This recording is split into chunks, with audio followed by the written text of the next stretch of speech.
Springsteen delivered me from nowhere. Bruce Springsteen is on the cusp of stardom while he struggles with the idea of success as he faces the ghosts of his past.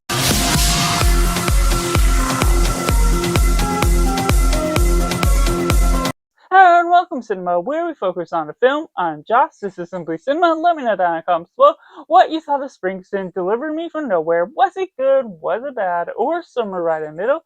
Or if you're waiting for this review to decide if you're going to see it or not, and taking it right in a positive, Springsteen delivered me from nowhere is a fresh and innovative look at the musical biopic and taking this spin, not following all the tropes that takes all the beginning to the end portions of what a musical rock star is going about within his life. This is a stronger focus in more struggles in his life, the depressive area that was released before Nebraska album was dropped out. And for me personally, while I am not personally a music person, I don't listen to music on the usual. Bruce Springsteen is a name I've heard. I've heard some of his songs, and I was able to revisit and enjoy some of his music before going into this. And the music is pleasantly spread throughout, so fans of the person will be able to enjoy what we're going about throughout the recording studio and be able to witness and be informed by this portion of his life surrounding the showcase of the Nebraska album, while still being able to witness this powerful and emotional gravitas of a story that regards his childhood, things with the depression he went through around his time. While he faced depression throughout some portions of the rest of his life, it was never without help.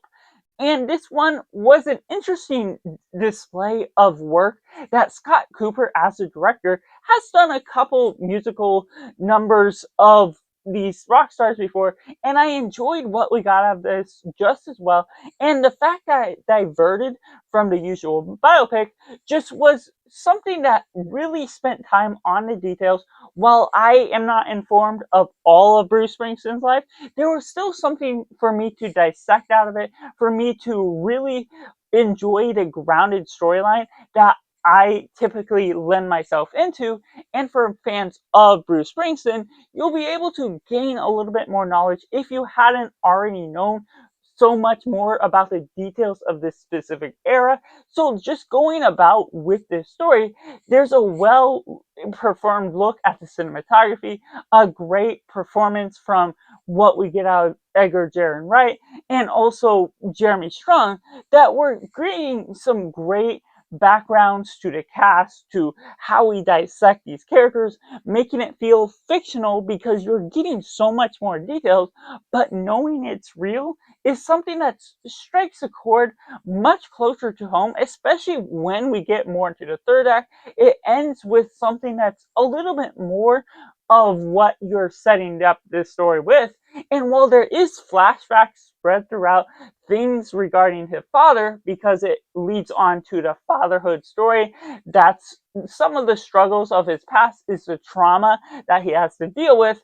There's something that's really well crafted within the editing, how we're chopping things up, a bit of romance with the relationship he gets with his future wife, and just knowing all that, even if you're not getting the full picture with where he's living his life now as he's still alive, just the groundedness to this story is apparent and well diverse within the way that it takes on the musical biopic and focuses in on a stronger, more enclosed picture of his life by capturing only a couple of years rather than the whole span, where you just have to briefly go over a little bit of everything. So just that stronger focus does really build upon what the cusp of his stardom really began to look like within the idea of depression just as well. Which takes me into the mixed elements.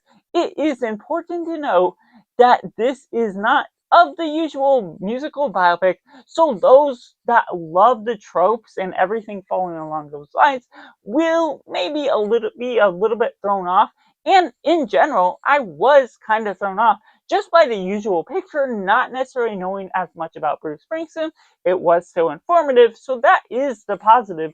But there's also a thing where it may feel like it carries a few too many ideas just with what we're doing with the depression, things with his father, while also going about the recording studio of how we're going about with Nebraska, having started with a concert. So all these things, it has to juggle multiple different pieces. And while it has this interesting different focus, some people may be diverted from wanting to gain a little bit more knowledge about him, wanting to see the usual musical biopic. And this one is just not that. It's something that you just need to go into and know to expect that this is a story about depression more than anything. And it just includes the elements of this Bruce Springsteen rock star because that's just a portion of this biopic that it's breaking into without dissecting all of the evolution throughout his career, all of the ups and downs. This is really sort of this beginning of his rise, but more so importantly, it's a down point of his career that could be really informative, have a great theme for audiences to digest. That if you do need help, if you are having depression or not feeling yourself, you should seek help. And this is just an important thing that while it doesn't show a lot of the counseling because that happens after the events of this film, it still shows the depression that he goes through and the ultimate rise that he will gain from this. And because of that, there's something that could be just a little bit of a mixed bag because it's such a different form of the story that it's so grounded within its depression that you need to be aware of that going into this film and just accept it for what it is or just choose to wait on streaming or not watch it at all because it's not the grand picture that you otherwise can get if you were to read up on him, be able to gain more insight from his life, from all the things. Now, of course, you will be missing the visual image of everything else, or you should choose to watch documentaries instead. But that's the general gist of what you should expect going into it, and possibly not so much connect to it or end up connecting it after all. Which takes me into the negatives. I feel this story was juggling with a few too many variables that you're looking at. And while I mentioned that there is a stronger focus because it's covering only a couple years of his life rather than the grand picture, that while it diverts away from following the musical biopic tropes, it leans into following the tropes of this struggle with this fatherhood and things that, while it is realistic and portraying his story probably in a pretty respectful manner, of course, that sometimes can lean into some of the tropes that are played on again and again. You've seen before in other movies that could even be fictional. That, yes, this is important to portray, maybe more so than ever, because it's based on a real story, but ultimately, because it leans into these other tropes, it feels a little generic in some route. It feels like it's struggling to gain its momentum, especially near the beginning. You sort of set up this backstory to it, and including those flashbacks, lead you to believe it's one form of story that you don't fully get to embrace until the third act of the film, until all of the emotions begin to roll out, and the audience is forced to watch some of the recording studio moments, things as they're recording Nebraska, and some of that they spend a little bit too much time on. Not that it's bad or disrespectful or unrealistic to what they're portraying on screen, but it diverts your attention away from sort of what it kind of sets up from the beginning, depending on how much you knew beforehand, and otherwise kind of takes a slow burn into what this story does.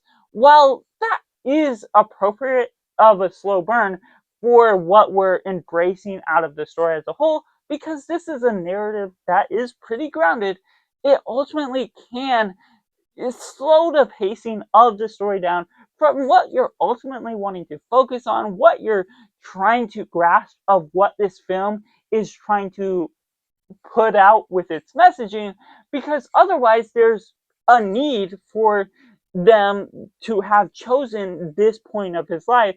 And so we're trying to take a time in order to get to that momentum. And it's not until the third act that it really gains that while you can enjoy moments here and there, things with his music playing and testing all the waters with his writing and everything following along the lines of that, it's not something that's evidently clear how this film will transport you into his life until really a longer point into the film. So that's just my personal review for Springsteen, Deliver Me From Nowhere, which I have to rate at simply 6.5 out of 10. Let me know down in the comments below what you thought of Springsteen. Do you like it? Do you not like it? Or is it somewhere right in the middle? Are you a fan of his work? Or are you someone that was disconnected just like me and being able to immerse yourself with this music artist for the first time? Make sure to like this video if you enjoy it, subscribe if you haven't already to join the film culture community where we talk about the love of cinema as a whole. So that's just all, and make sure to do yourself a favor and go watch a movie.